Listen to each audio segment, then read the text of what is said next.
अस्सलामुअलैकुम। जी बसाम। ठीक साहब 12 बज गए ने काटो जो की गल है। अस्सलाम वालेकुम सजना बेलिया मित्रों की हाल है तुसां दा। असां ਹੋਰ ਘਰ ਜਾ ਕੇ ਕਰਨਾ ਕੀ ਏ ਇਹ ਦਿਨ ਤੇ ਸਾਡੇ ਇੰਜ ਨੇ ਜਿਵੇਂ ਕਸਾਈ ਮੁੰਡੇ ਨੇ ਅਸੀਂ ਇੰਜ ਮਨੀਨੇ ਆ ਅਬਦੁੱਲਾ ਮੇਰਾ ਸਾਹਿਬ ਕੀ ਕੰਮ ਦੀ ਰੁਟੀਨ ਹੈ ਚੰਗਾ ਕੰਮ ਫੜਿਆ ਜੇ ਮੇਰਾ ਅਲਹਮਦੁਲਿਲਾ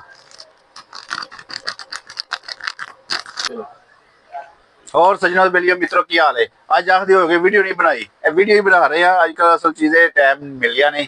ठीक है तो काम ज़्यादा है तो दिन थोड़े ने ठीक है तो इंशाअल्लाह तला कल जरूर असी जनाब बना अज तकरीबन सुबह की लाइट गई 1 बजे लाइट आई है जिसकी वजह तो असी जनाब अली बड़ा ना पीछे डिगे हाँ ठीक है साडा एक दिन का पूरा सर्कल जो है डिस्टर्ब हो चुका है ठीक है तो यह देखो माशाअल्लाह कितना खूबसूरत काम होया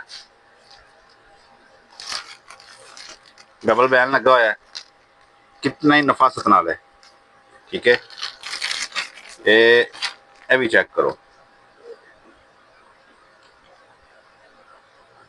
कितना प्यारा रहा इस टाइम मैं इन्होंने नाम लिख रहा था ठीक है ते ए देखो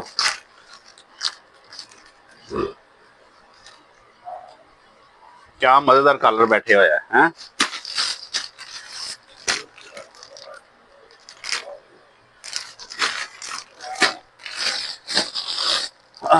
लो जी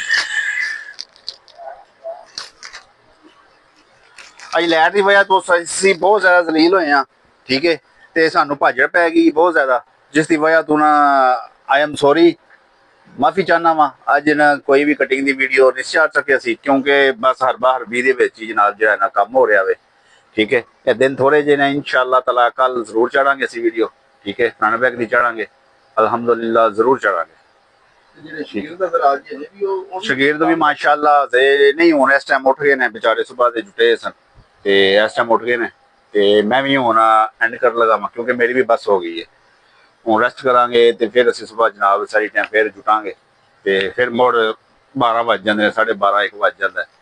ठीक है जी अज लाइट ने सानू थोड़ा धोखा दिता है जिसकी वजह तो असी बहुत इस टाइम ना डिस्टर्ब होया लाइट की वजह तो दुआवां याद रखा जे चैनल सबसक्राइब करो बैल आइकन दबाओ ठीक है तो